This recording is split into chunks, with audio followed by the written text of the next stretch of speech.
Welcome to Choice Classic Radio. Like us on Facebook, subscribe to us on YouTube, and help keep this show alive by donating at choiceclassicradio.com. For more of your favorite old-time radio shows, join us on our companion podcast, Choice Classic Radio Detectives, where we bring to you tales from the greatest detective shows the golden age of radio had to offer. And now, with 126 episodes made, broadcast on NBC Radio from 1955 to 1958, we bring to you X-1. In just a moment, X-1. But first...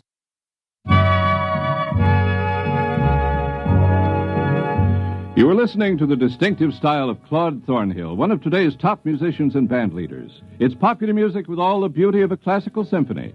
And there are more fine arrangements by Claude Thornhill all this week when he makes his appearance on NBC Bandstand. In addition, you're treated to the inimitable beat and rhythm of master jazzman Lionel Hampton. Join MCs Bert Parks and Dick Hames all this week on NBC Bandstand.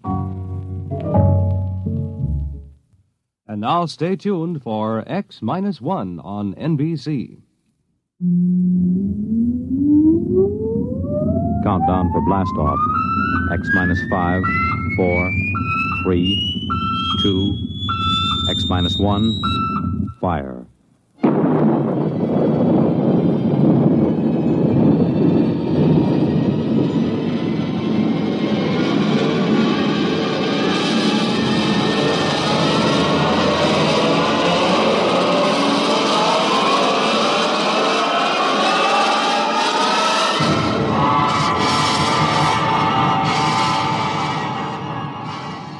From the far horizons of the unknown come transcribed tales of new dimensions in time and space.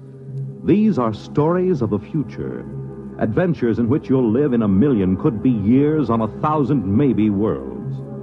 The National Broadcasting Company, in cooperation with Galaxy Science Fiction Magazine, presents X-1.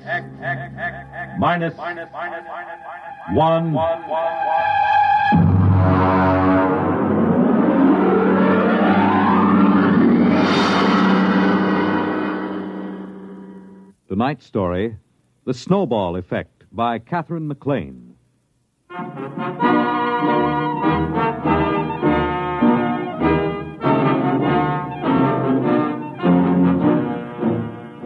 I took over the university at a time of crisis. For one thing, we had been placed on probation by the conference for overpaying football players by 100%, and one half of the varsity was penalized a year's eligibility. On top of that, I was called in by Mr. Harvey J. Grover of the Board of Trustees. We had lunch at 21 on his expense account, and after the Napoleon brandy, he lowered the boom.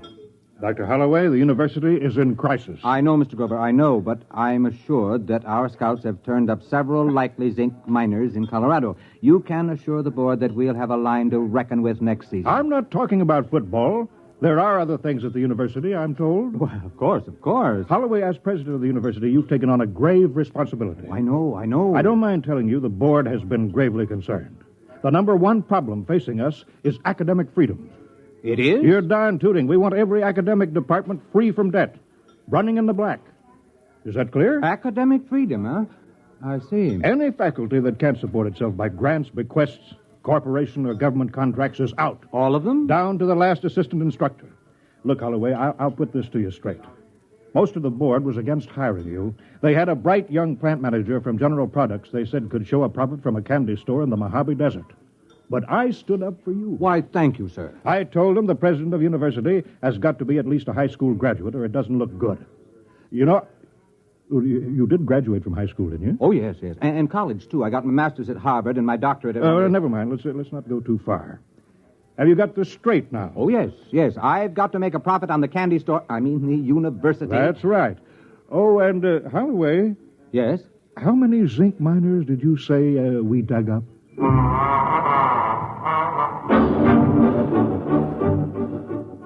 I started in with anthropology, astronomy, astrophysics, agriculture. Almost all the departments could show a nice, healthy contract from the Department of Defense for research, or from some corporation. Even the classical wing came out okay. They were being subsidized by a pride of Texas millionaires who thought it was cute to have original Greek and Latin tombstones set in concrete on their patios. One fellow from Galveston gave a classical barbecue featuring a swimming pool with pornographic marbles from Pompeii set around the scum gutter. I ran into my first problem when I got to sociology. Now, look, Dr. Caswell, I'll be frank with you. I'm paid to make sure this institution doesn't come out on the short end of the stick. Well, that's a quaint expression. I got it from Mr. Grover of the Board of Trustees, so you can see this is no time for kidding ourselves. Can sociology pull its own weight? What is it? Sociology is the study of social institutions. Now, look, Caswell, to the Board of Trustees, sociology sounds like socialism, and nothing can sound worse than that. Come on now. What are you doing that's worth anything? My dear sir. And don't wrinkle your nostrils at me, Caswell. If you've allergies, take an antihistamine. If not, just answer my question. This department's analysis of institutional accretion by the use of open system mathematics has been recognized as an outstanding and valuable contribution to... Valuable in what way? Well, since the Depression, Washington has been using sociological studies of employment, labor, and standards of living as a basis for its general policies Please, Professor, stick to brass tacks and leave Washington out of this. What specifically has the work of this specific department done that would make it as worthy to receive money as, say, a heart research fund? Fundamental research doesn't show immediate effects, Dr. Holloway, but the value is recognized. As well. All the other departments have managed to squeak by. You're the last one. Unless you can toe the mark, there'll be 14 sociologists testing the institutional efficiency of unemployment insurance as an instrument of economic policy.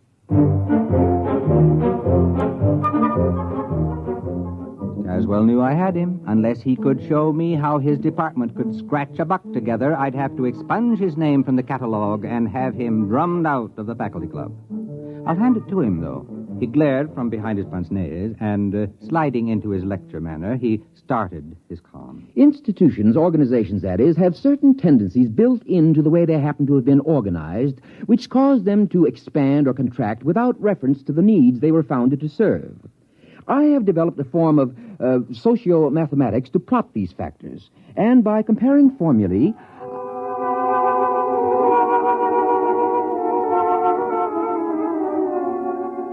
Is it all perfectly clear to you? Well, it wasn't to me either.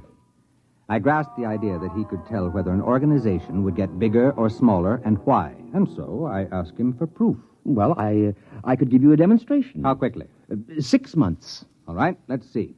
We've got a basketball team averaging 7 feet. That ought to keep the board busy till spring. And after that, that bonus pitcher we stole from the Milwaukee Braves. All right, Caswell, you've got 6 months.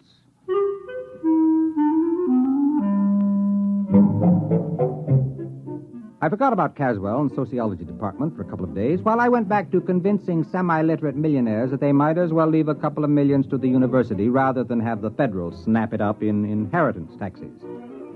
I was on to a real beaut. A button manufacturer with a bad heart who could go any minute, who wanted to endow a scholarship for needy and intellectually gifted lacrosse players.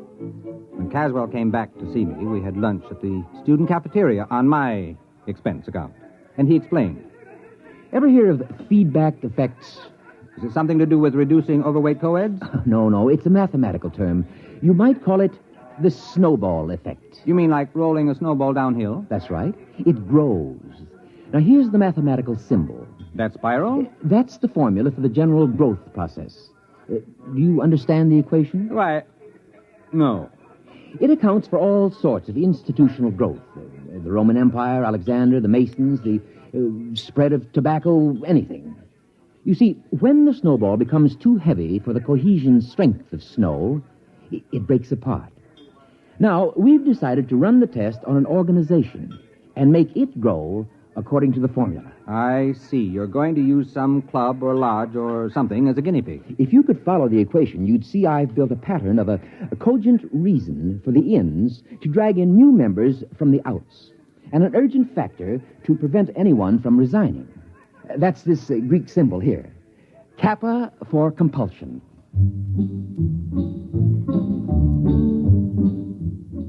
I suggested a few changes in the organization plan, and we finally worked out a setup that was nice and simple. We put our heads closer together and tried to pick the best place for a demonstration. It should be small enough to observe, and yet large enough to be statistically significant. How about Passaic, New Jersey? My sister lives there. Oh, let's make it Watershaw. I have some student sociological surveys of it already. We can pick a suitable group from that. We've got to make this an ironclad demonstration. We'll have to pick some little 2-foot nothing club that nobody would ever expect to grow. Some miserable, pathetic little organization.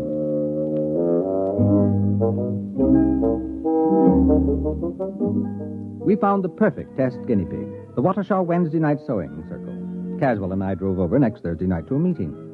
They always met Thursday night, except every once in a while when the chairlady forgot to have her hair set, in which case they met Friday.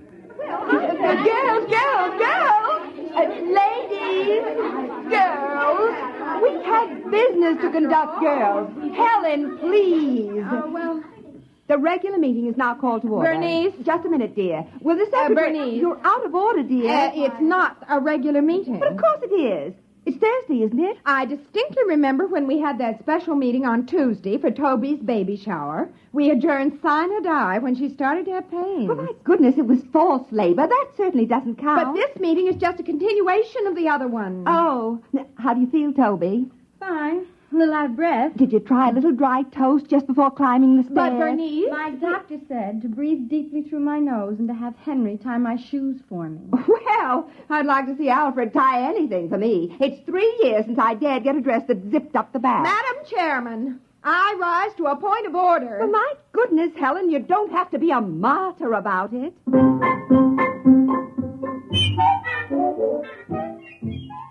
That's the way the meeting of the Watershaw Sewing Circle went on. After a prolonged parliamentary battle, the point was finally carried that this was the tail end of a previously adjourned special meeting. At this point, the secretary, who had shorthand training, read the minutes. It was moved by Harriet that a vote of confidence be registered in the administration of the club's business by Bernice. The motion was seconded by Elsie, who said she thought it was only fair because Bernice didn't even have an unlimited phone. And look at all the calls she had to make on club business. The motion was amended by Joan to include Bernice Calloway as well as Bernice Hackett, because with 2 Bernices, the whole thing would be confusing, and it didn't seem fair to discriminate between Bernices, because Bernice Calloway didn't have an unlimited phone either. And besides, her phone was way upstairs in the bedroom without even a kitchen extension.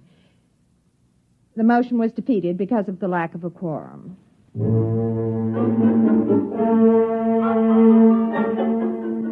Finally, the new business of the meeting was reached, and Bernice, introduced Professor Caswell and myself as observing professors doing a survey of charitable institutions.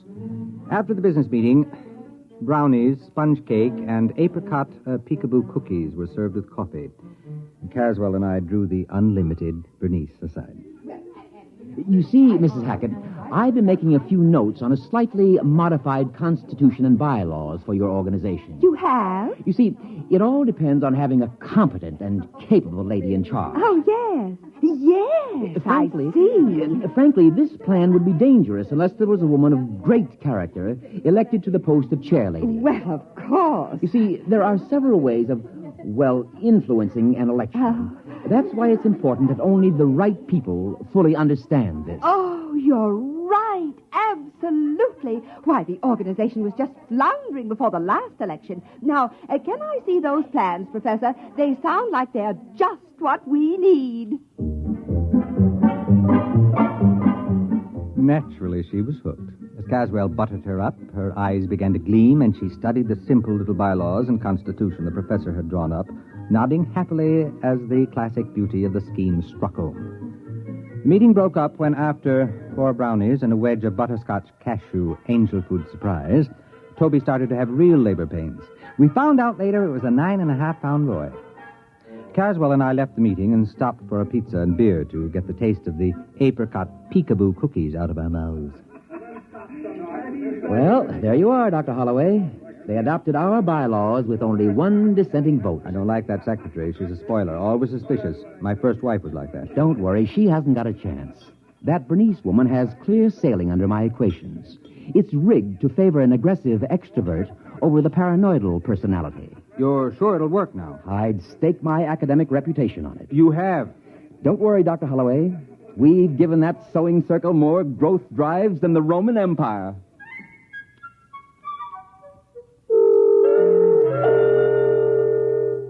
We let the whole thing gel for a while.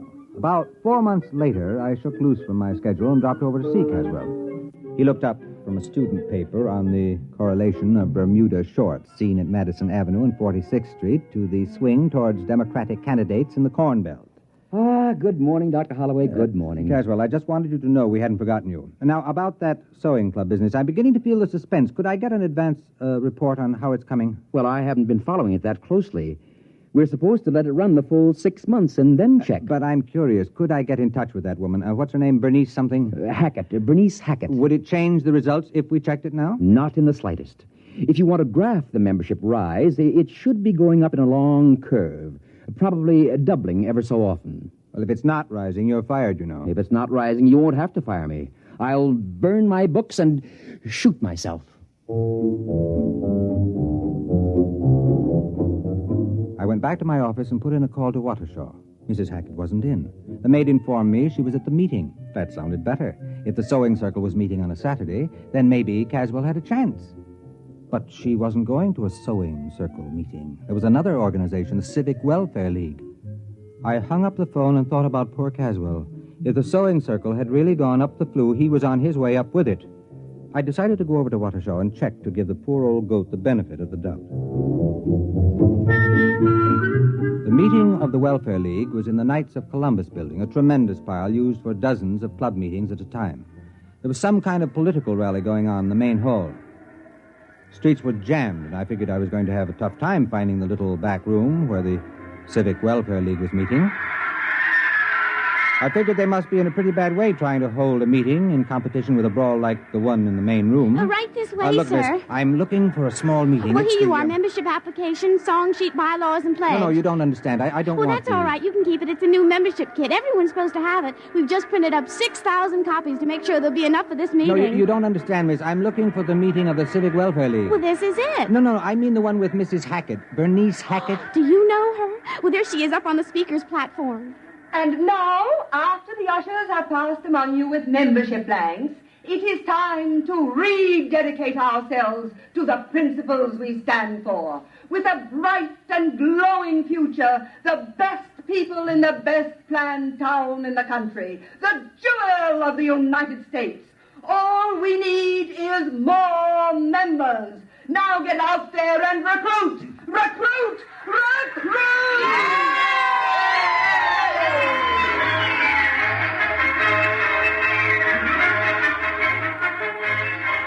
I cornered Bernice Hackett at the speaker's table. She had a clear, sparkling look to her eye, and she was dressed in a trim gray suit with a towering feather on a small hat. A clutch of pretty junior ushers, all with goose pimples showing above strapless formals, clustered about her.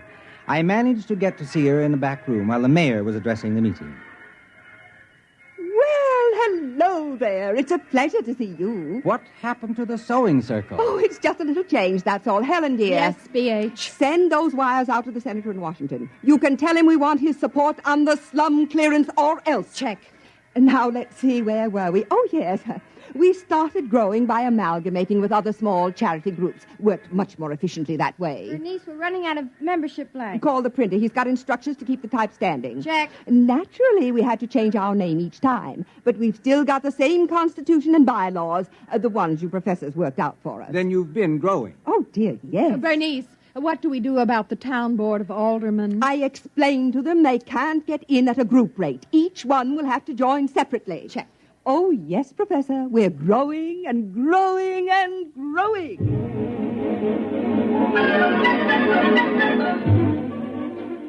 I kept close watch on the sewing the Civic Welfare League for the rest of the month. Evidently, they'd swallowed up the real estate organization because they came out with a plan to attract new industries to town, and there was a gimmick splitting up the profits among club members only. It was the same provision Caswell built in to split up profits from dues and fines, but now it was operating in the 100,000s. I graphed the rise in membership, and it went up like the first rise in a roller coaster.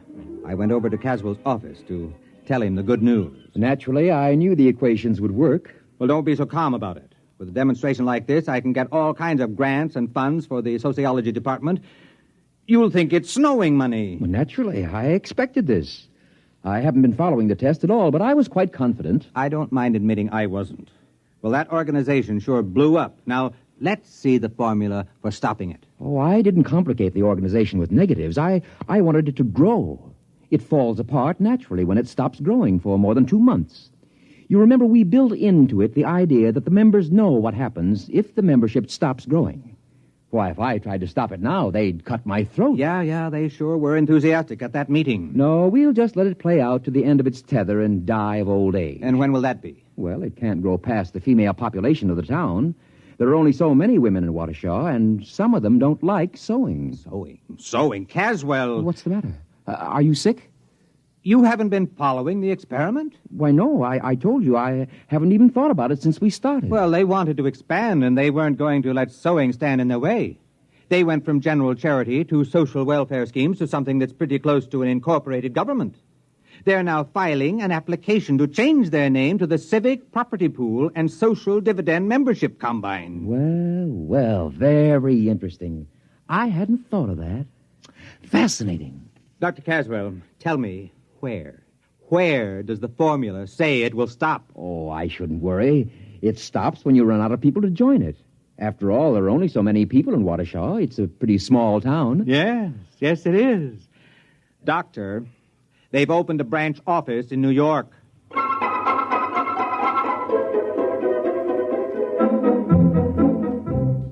Caswell got out his slide rule then, and we went over the charts I had been keeping. He ran the results through the physics department's new analog computer to check the results.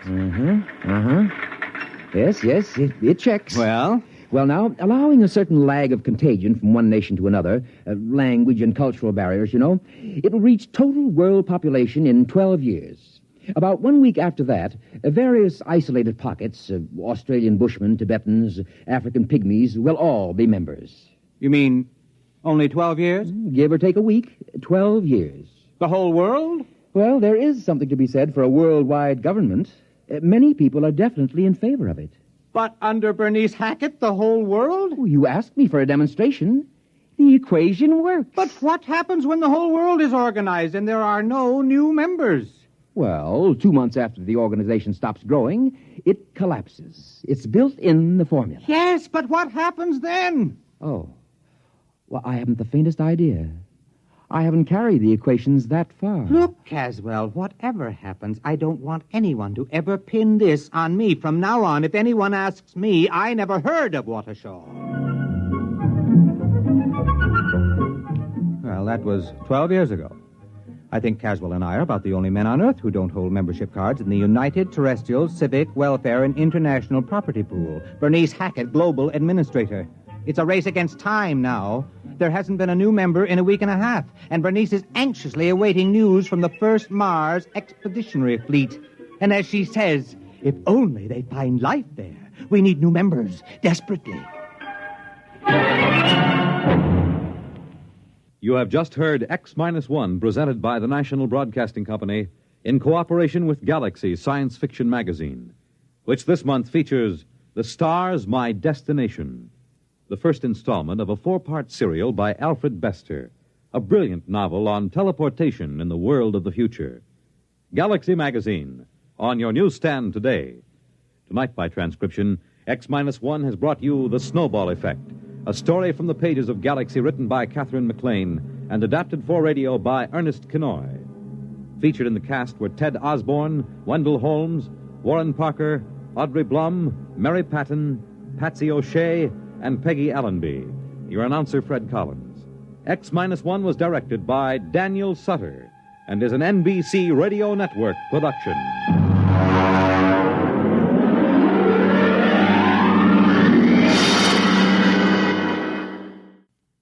Thousands of hearts are being saved today, and many persons with heart disease are learning how to live happier and more useful lives. The fact is, most heart patients can keep on working often at the same job. This progress is the result of intensive medical research which you support when you give to the Heart Fund. Send a contribution now to your local Heart Association or to Heart, care of your post office. When you help your Heart Fund, you help your heart. Only NBC Radio brings you the whole convention story. Listen tonight.